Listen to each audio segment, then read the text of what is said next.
who have been practicing for quite a while but don't feel like they're making much progress? Mm-hmm. Well, if you've been practicing for quite a while and you haven't been making much progress, it probably means that there's something that you're not doing quite right, or maybe might be a little attitude problem or something like that. So, well, I suppose it depends on what you mean by practicing quite a while. If you've been practicing for many, many months, half an hour here and 45 minutes 2 or 3 days later and half an hour a few days after that, then it's probably the lack of consistency more than anything else. But if you mean that you've been practicing with some reasonable degree of consistency, as in every day or almost every day for a reasonable amount of time, then something's in the way of it working for you. So you're maybe trying to do something that can't be done. It's most likely the case. You're trying to do something that can't be done, and you just need to understand that that can't be done, so you quit trying, and then your practice will move ahead. So, is that the kind of experience you have, or do you feel like, are you speaking more generally? Yeah, my practice is very consistent, like at least half an hour every day. Mm-hmm. But I feel, and I certainly recognize the benefits in life and other things, or I wouldn't keep doing it, obviously. But it doesn't seem to be progressing in terms of insight. In terms of insight. Okay. Well,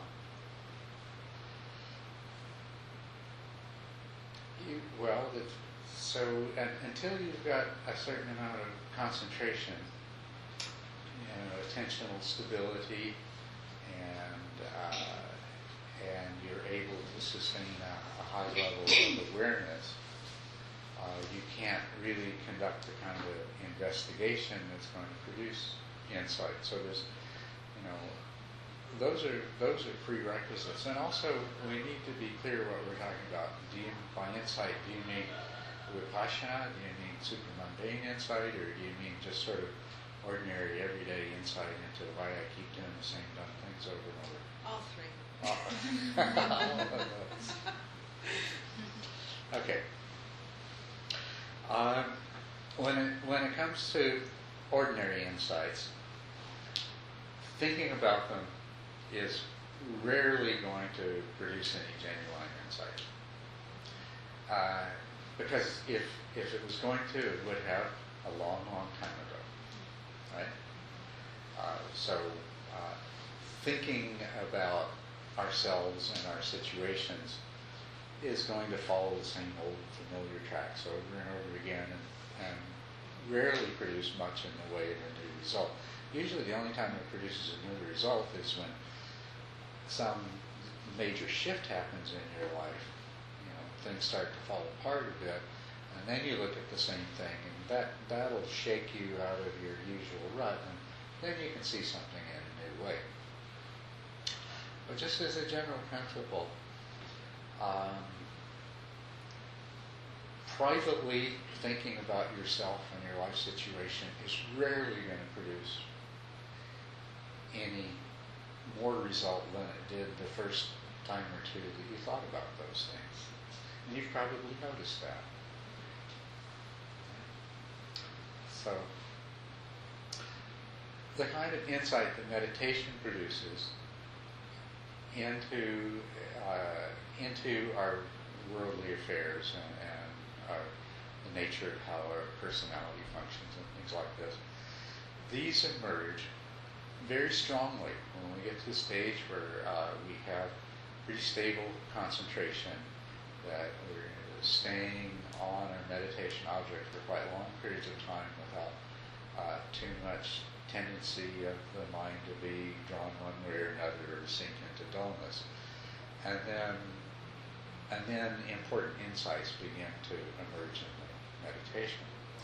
So that's the condition for that.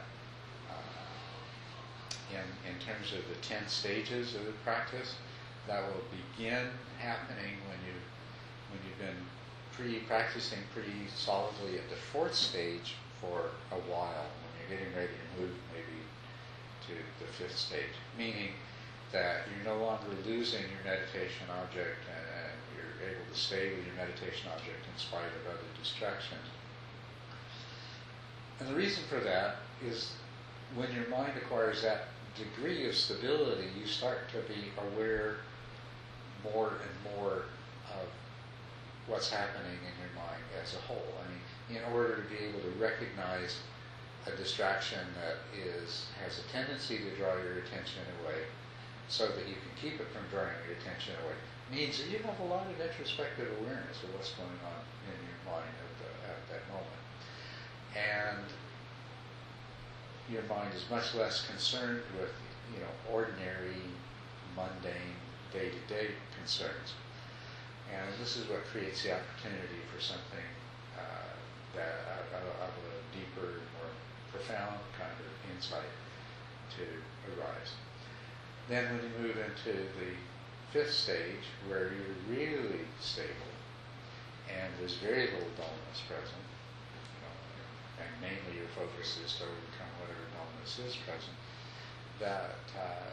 that's when things really start coming up of that nature. And that can even become a bad habit. Like, oh good, I sit down and I start to realize that all my problems were because I'm this way or that way, or this happened to me, or sort of like a private psychotherapy session.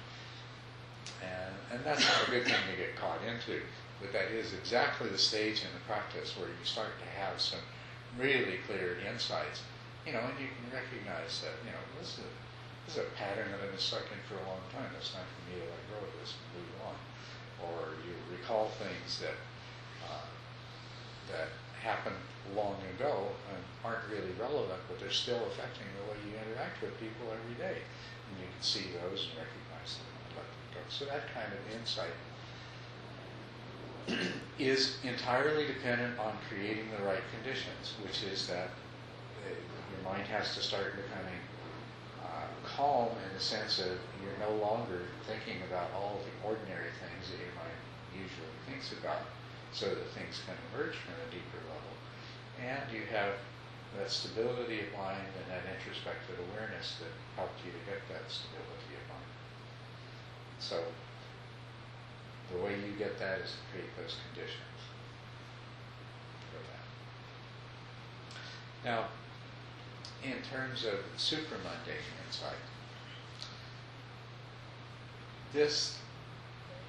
what we're talking about here is the insight into 3 characteristics, insight into emptiness. And most of the time that's the result of a lot of intensive investigation. It's taking the mental focus that you've already developed, taking the mental clarity that you've developed, and the acute awareness that you've developed, and now applying it to what's actually going on in your mind and what's making up your experience on an ongoing basis.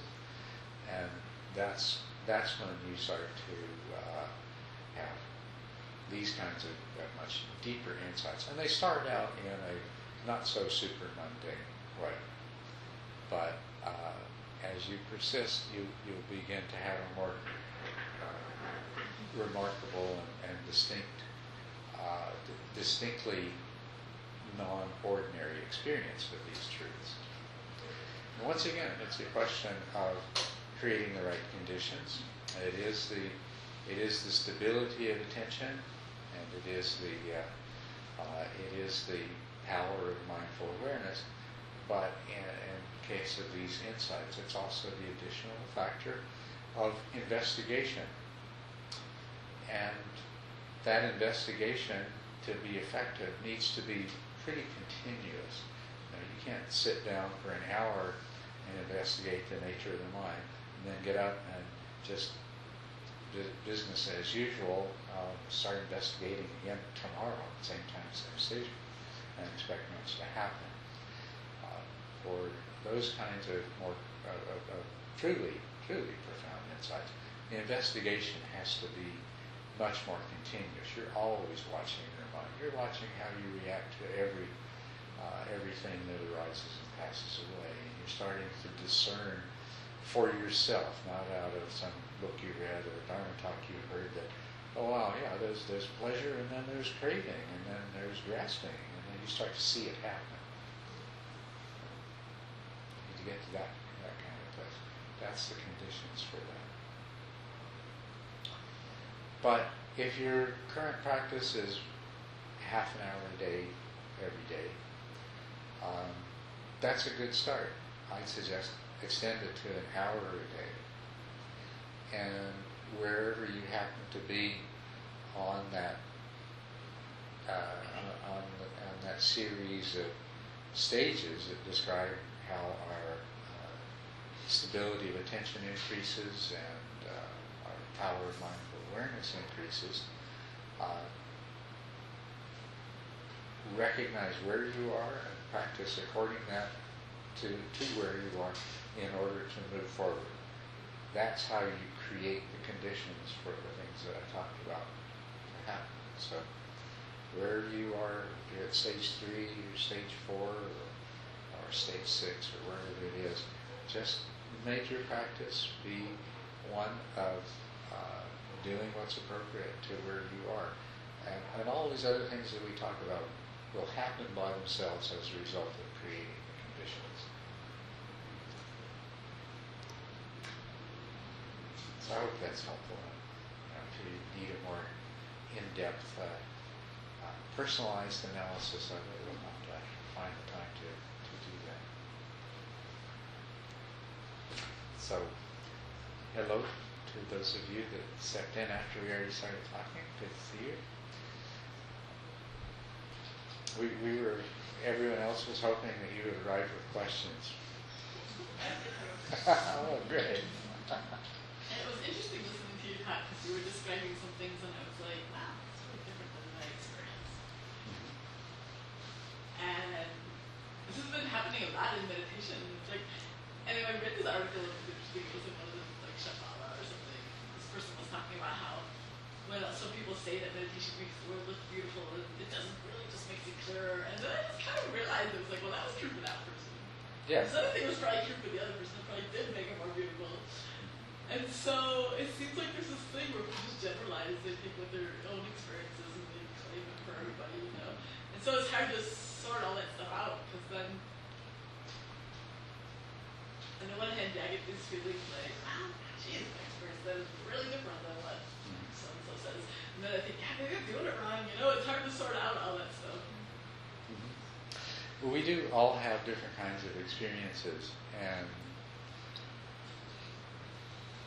in order to lay something out that everyone can follow and benefit from, we have to kind of get beyond the difference in experiences and get down to sort of the nitty-gritty level of what we pretty much all have in common and what is taking place in our That's mind. the basic question, is do we really? And I don't have any answer to that, but that's the basic question I have. I'm like, I don't know. Well, we can, in the sense that, if we sort of start with the end in mind, recognizing that when your mind goes wandering for 5 or 10 minutes after 2 or 3 minutes of attending to something, you're obviously not going to gain much insight into anything. And that's an example of a pretty common experience that as a starting point. But as it develops, there's also similarities.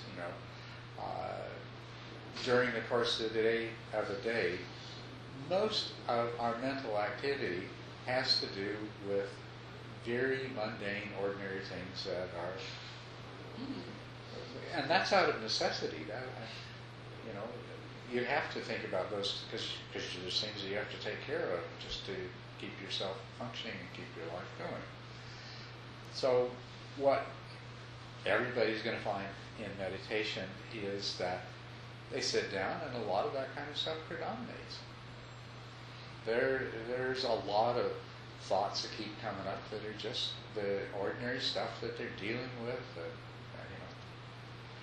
But what also everybody will notice is that if they keep practicing refining and refocusing and stabilizing their attention, one of the effects that comes out of that is that your mind will be progressively less and less preoccupied with all of those ordinary thoughts, and they'll become less frequent and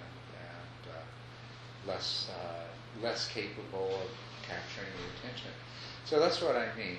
We have different kinds of experiences. Some people find that their meditations produce a lot of calm and tranquility, really pleasant right away. But not everybody does. Some people find their meditations, don't have any of the particular qualities at all, at least not until they get into quite deep stages of concentration. When you get into a much deeper stage of concentration, and we get to another one of those things that pretty well universally happens, and that is when your mind truly starts to be spontaneously single-pointed, when there's a kind of effortlessness to resting your mind on any one particular thing, whatever it happens to be. Your mind stays there without you having to exert effort. There's sort of a unification that takes place in your mind, and one of the results of that is it produces a joyful kind of feeling, a joyful and happy feeling. And that's another one of those things that's more or less universal. But there's all kinds of experiences before that that are completely individual. This is an experience that relates to a particular state. It's called PT, meditative joy, and it corresponds to a particular state that your mind is in, a particular set of conditions that you've caused to arise through repeated practice. And the interesting thing about it is that just about anybody that does that, when their mind comes to that state of effortless concentration, will experience a strong feeling of joy. That's one of those universals. So is this, you sort of see what I'm saying? That there's it seems like this question I have is something that can only be answered by experience. It can't really be answered. It's something that can only be answered by? By experience. It doesn't seem like you can answer it. Okay. From words, you know what I mean? Yeah. That's what it seems like. Well, if you have a question in a form that we could, answer, but really, what's most helpful in this kind of session are, if we can actually get to the things that are the commonalities and where all of our minds work, and the things that we can all do to produce a different kind of result. Yeah, 'cause I guess what's going on is that mindfulness seems really helpful. But mindfulness what? Seems like it's the right thing to be doing, right? Mindfulness practice for a bunch of things. And all the other theory just seems kind of... Did you say mindfulness does or mindfulness, it seems like it is, yeah. Like it is, well, absolutely. It seems like it's like a good thing to be doing. It is very much a good thing to be doing. Right? But all the rest of it as to where it goes and what's actually ultimately possible and what it means and all that, actually at this point it seems a little detrimental to think about all that stuff for a bunch of different reasons. Well, in a sense, all of this is about developing mindfulness, learning to use mindfulness, learning to sustain mindfulness. Mm-hmm. Being mindful is just like learning to pay attention to your breath. You say, get out of bed this morning and say, well, I'm going to be mindful all day. And the next thing you know, 3 hours of fasting, you forgot to be mindful of anything. So it's exactly the same kind of process.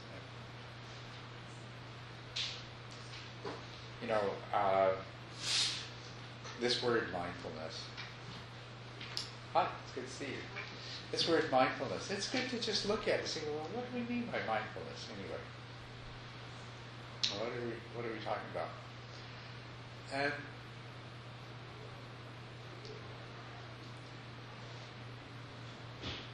what we are referring to is that when you're conscious of anything, no matter what it is, and we're more or less conscious of all kinds of things all day long, right? Even when we're asleep, we're conscious of things in dreams. But when you're conscious of anything, you can be more or less fully conscious of what it is that you're conscious of, right? And so mindfulness is,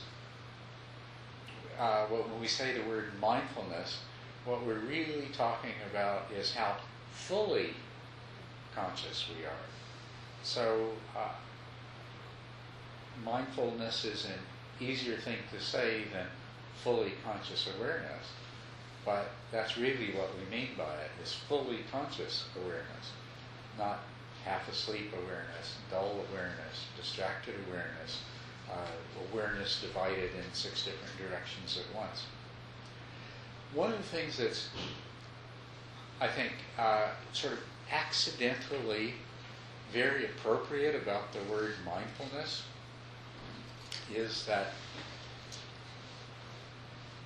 as you've heard me say before, your mind is not one thing, it's many things. It's many different mental processes. And whatever you're conscious of in a particular moment, out of all of the different kinds of things that you are aware of in that moment, you know, while you're listening to my voice and you're not thinking about your foot at all, there is still an awareness of the sensations in your foot.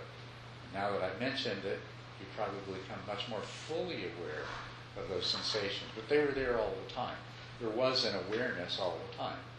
You know, and this is true. There are thoughts passing through your mind as I'm talking to you. There are all sorts of visual, auditory, tactile, and other awarenesses that are present. But you may be more or less fully conscious of any of those at any time, and it can constantly change. From instant by instant it does. You know, you're more conscious of what I'm saying, and then your ear itches, and you're more conscious of your ear itching and scratching it, and you might have missed 2 or 3 words I said, but you know, then if you sort of fill them in, or else just skip over them or whatever. So when we talk about mindful, we're talking about how fully conscious you are of whatever it is in the focus of your awareness at the moment. And that also reflects, considering that your mind is a lot of different mental processes concerned with a lot of different things. I mean, there's some mental process that's concerned with odd sensations in your body, like in your feet, in your ear. And it's not terribly interested in what I'm talking about, right? So you have all these different mental processes, but when they start to function more cohesively, then the quality of your consciousness becomes more, what would you say, full-minded, right? And so that's another way, that's what I mean about there's sort of an accidental meaning to the word mindfulness, which is very appropriate. And that's when you're being mindful, it means that, you know, more of all of these different mental processes are kind of on board with the same task at the same time. And that's why you're more fully conscious of it, and why your attention isn't scattered or unstable and wavering and going here and there. So that's the meaning of mindfulness. But mindfulness by itself, to accomplish anything, you have to do something with it. And that means that you focus it on something that is in some sense worth focusing that mindful awareness on. And that's where your insights come from. That's where your understanding grows. that is the path of insight, is to cultivate powerful mindful awareness, and then use that to investigate phenomena. Oh, good to see you. Glad you made it back in time. Is the regular hiding in the corner or something like that? There she is.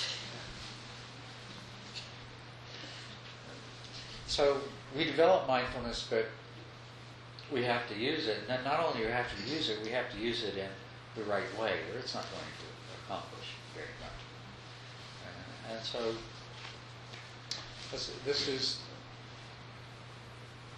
is the end that we're working towards in all of this practice, as we cultivate the ability to stabilize our attention, we cultivate the ability to exercise powerful mindful awareness, and then through the teaching and Dhamma study and things like that, we learn how to use our mindfulness in a way that's effective and contributes towards our goal of a much deeper self-understanding and a much deeper understanding of the nature of the reality that we live in.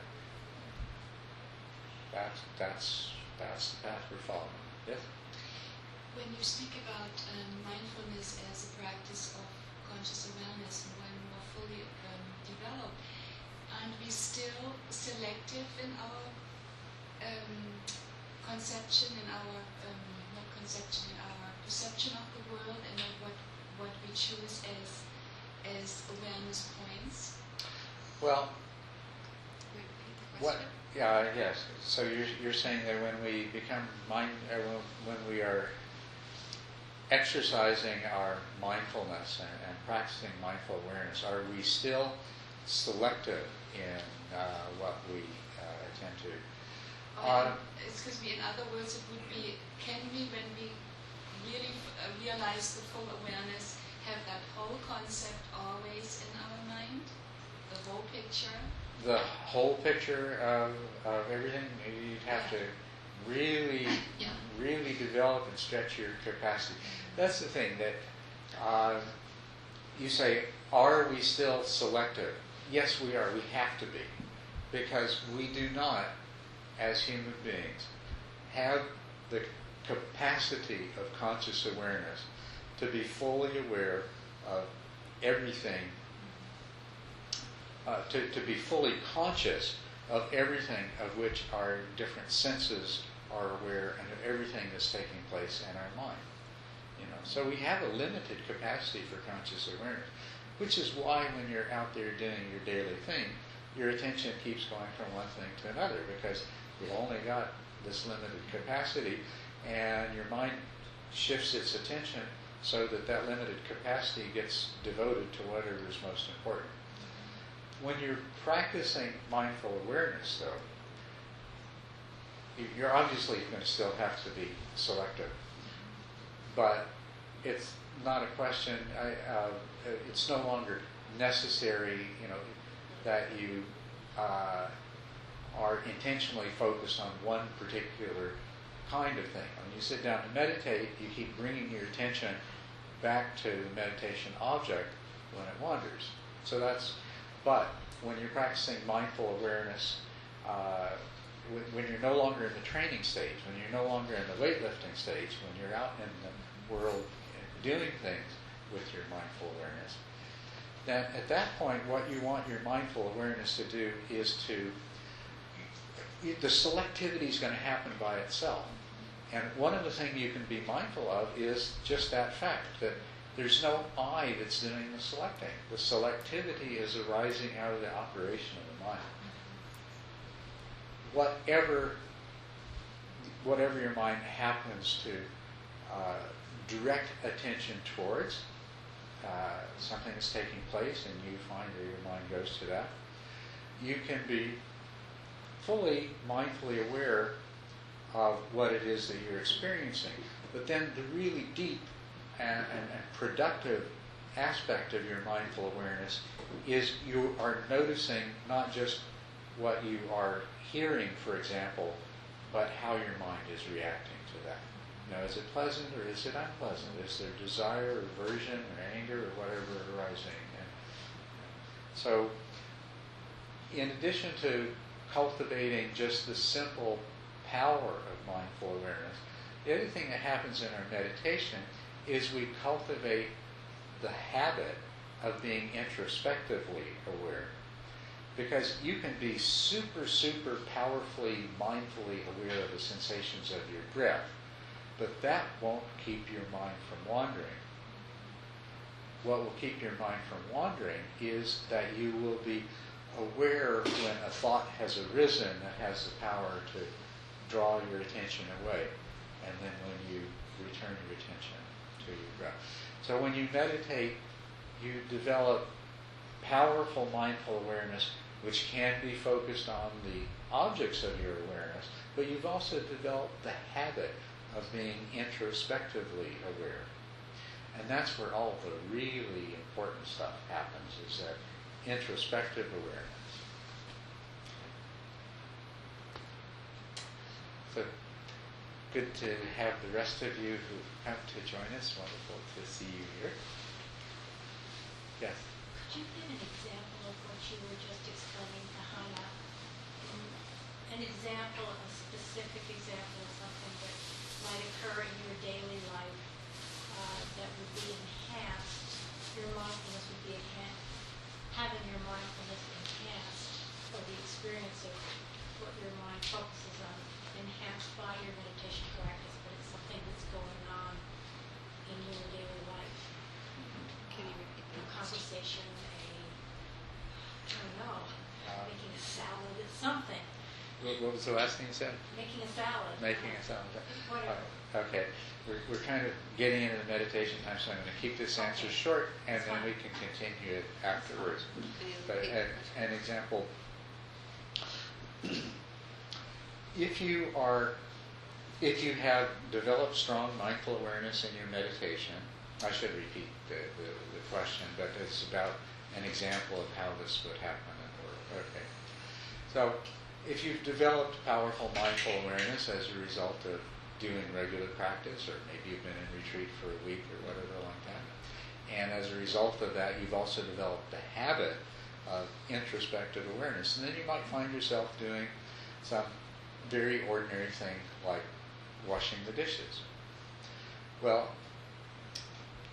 you will be far more aware, just naturally, and I think any of you who've been in a retreat for a length of time doing either concentration or mindfulness practice, I'm sure you've experienced this. You come out of the retreat, and then everything you do, you're just so much more aware of it. So if you're washing dishes, you're, instead of the just mindfulness movement of the hands, you're really aware of how you're holding the glass and things like that, and it's just become a habit. The more interestingly is that because of that introspective aspect of it, there is more awareness of what's going on in your mind. I mean, you really like this. This is your favorite glass. Well, I never realized I had a favorite glass before, but I like this one better than these other ones. And, things like that. You just, if something happens, if you're washing dishes and something unexpected happens, maybe something breaks, maybe something falls on the floor or something like that, if you are in that state of being mindful and being introspectively mindful, you right away notice the reaction. Is there irritability? Is there impatience? Is there the thought of so and so shouldn't have? It's just right there. It's just waiting for you to notice it. You better reflexes to your memory while I can actually catch something. But maybe not care so much that it broke. Well, that's another thing. Something's broken, and you notice the difference in your reaction. When you've been practicing, even your daily practice is going to generate so much more equanimity than we have when our mind is just running loose and conditioning itself in all of these unwholesome ways. So, whether you're coming out of a retreat or whether it's your daily practice, you're going to find a lot more equanimity. broke your favorite glass, and yeah, okay, stuff like that happens. You know? And sometimes thoughts like, well, next time I'll pay more attention.